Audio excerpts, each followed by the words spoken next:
Diogo, boa tarde, bem-vindo. Esse é o Ateliê de Edição de Vídeo. É um prazer recebê-lo aqui.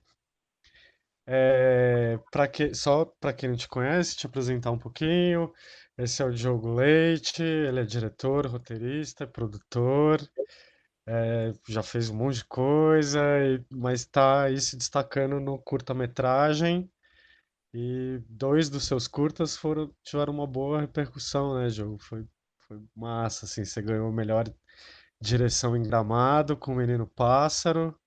Melhor filme e melhor direção com o Menino Pássaro no Festival de Guarnicê. E melhor ator e melhor montagem para estreado também. Certeza. Não, não. É isso aí. Muito bem. Eu queria que você falasse um pouquinho, gente, na montagem, mas não só.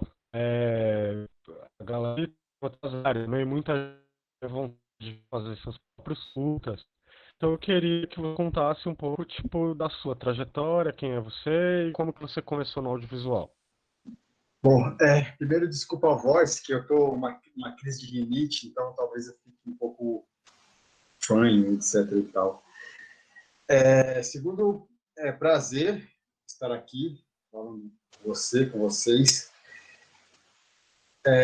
Eu estava pensando o que eu ia falar, né?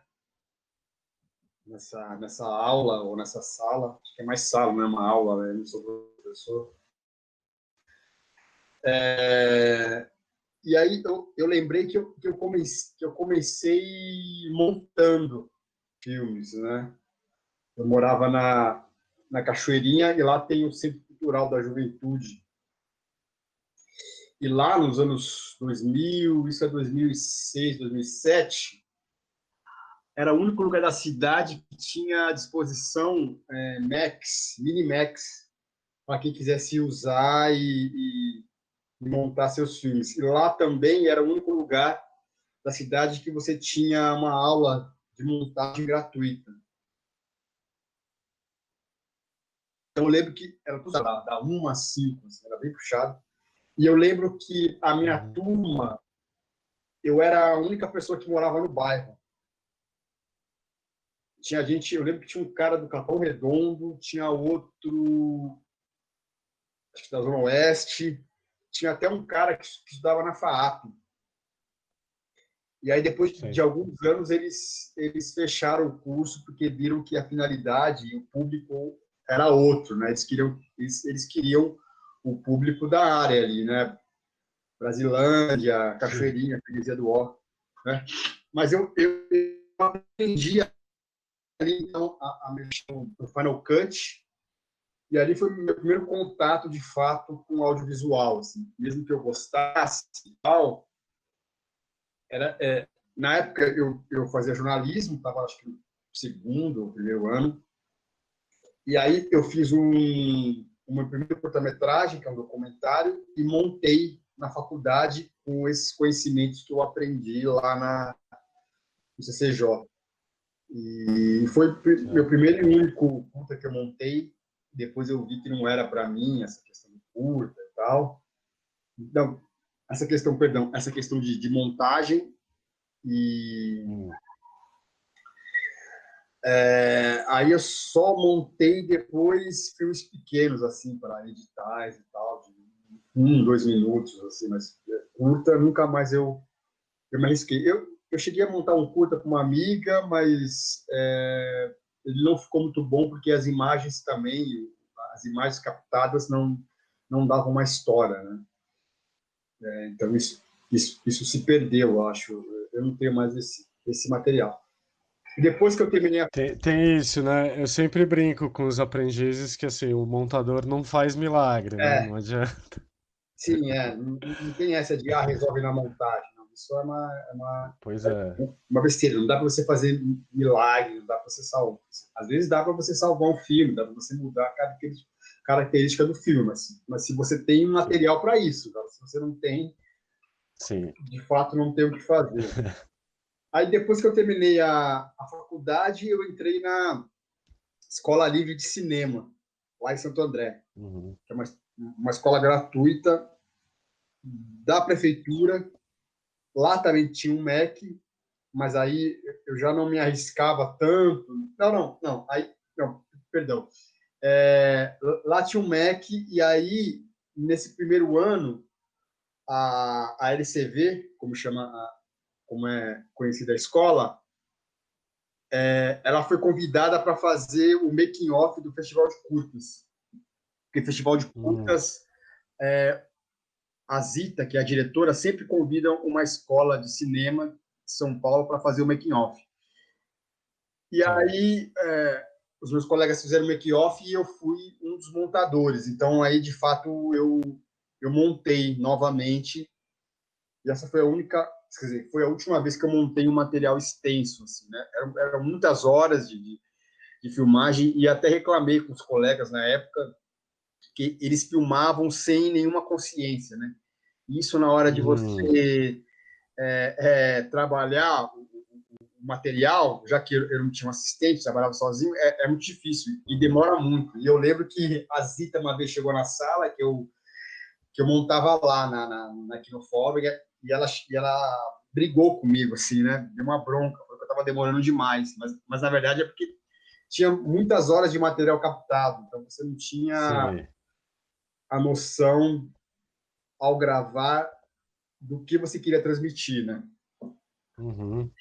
E aproveitando esse gancho, queria te fazer uma pergunta, assim, porque você acha que foi importante para a sua formação como diretor ter essa noção da montagem, de que as coisas precisam chegar minimamente certinhas na ilha? Enfim, você acha que teve alguma relação no seu trabalho como diretor que você foi fazer depois? Total, total, e ainda tem, né? Quando eu Sim. vou dirigir, quando eu vou no set, ou mesmo antes, na pré-produção, eu sempre penso nessa questão da montagem, se vai montar, se ou se a cena que a gente vai filmar, se isso de fato é relevante. Então, eu sou um diretor que ensaio bastante e tem poucos takes, né? Eu faço poucos takes. Assim, não fico repetindo muito, assim. Há pouco Uhum. eu assisti o documentário do Kubrick, Stanley Kubrick, e sei lá, tem um filme que ele faz 70 takes de uma cena, assim, que é uma coisa assim, Uhum. inimaginável, né? Uhum. Eu no máximo faço 3, 4, assim, porque eu penso no montador depois, né? Eu penso nessa montagem, né? Já que eu sempre faço esse cinema que é barato e às vezes você não remunera as pessoas, então eu sempre penso nessa Uhum. questão, né? Então, na hora que eu escrever o roteiro, aquela cena, a cena que eu escrevo, geralmente ela entra, né? Não é uma cena aleatória. É bem pensado isso, assim, né? E aí, Isso que eu. terminando, Ah, eu tá. saí, eu me formei na LCV, Hum. e lá dentro eu fiz o meu segundo filme, que foi o Atimo, também fiz com os colegas ali, e com a grana do meu Uhum. bolso. Não consegui emplacar meu TCC lá Uhum. na LCV, né? Assim, outros filmes foram escolhidos, mas como eu trabalhava num restaurante e tal, e ganhava relativamente bem, aí eu banquei Uhum. do próprio bolso meu terceiro curta, no qual você foi o assistente de direção, né? Lembra? Ali no Lembro. apartamento ali, e que não foi para nenhum Uhum. festival, mas que foi a primeira vez que eu tive uma equipe profissional, né? Tive um assistente de direção, e como isso é importante, né? Tive uma equipe de câmera, tive uma equipe de arte, então isso foi importante, na verdade. Essa experiência foi muito importante para mim, embora o filme não tenha circulado. E eu, pessoalmente, não acho que é um filme ruim. Uhum. E 2 anos depois, eu consegui meu primeiro edital, que foi do Menino Pássaro, que aí, sim, tinha uma infra melhor e tal. E depois eu fiz o Você Tem Olhos Tristes, que foi também com a grana do meu bolso. Foi a grana dos prêmios do Menino Pássaro. Então, assim, na minha carreira, só ganhei um edital até hoje. Acho que É, esse é o resumo da ópera. mas, Diogo, eu acho muito interessante isso que você está falando.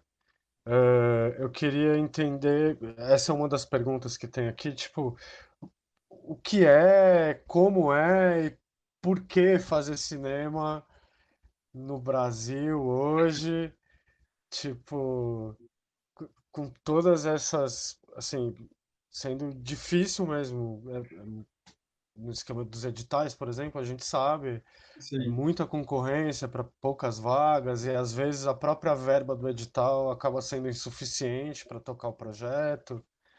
Então, enfim, sei lá, sim. queria que você falasse um pouco dessa tua experiência de realizadora aí tentando fazer seus projetos. Eu nunca pensei que eu fosse me sustentar com a grana do audiovisual. Hoje eu vivo só disso, né?